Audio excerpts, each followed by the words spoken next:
বঙ্গোপসাগরের সাগরসীমার ভূমিকম্প গবেষণা কেন্দ্রের খবরে জানানো হয়েছে যে এখন থেকে 24 থেকে 48 ঘন্টা এবং পরবর্তী 5 থেকে 7 দিন কিছু স্বল্প মাত্রার অথবা ভারী ভূমিকম্পের যা 4.0 থেকে 6.2 মাত্রার ভয়ঙ্কর ভূমিকম্পের সম্ভাবনা রয়েছে। এই ভূমিকম্প ভারত মহাসাগর এবং বঙ্গোপসাগরের তীরবর্তী অঞ্চলে অনুভূত হতে পারে।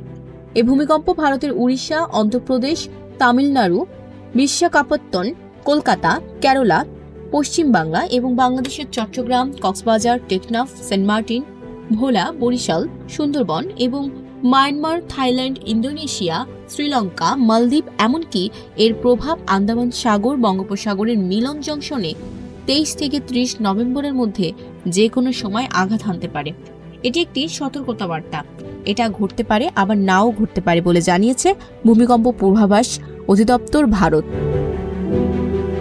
Desk report, news flash 71।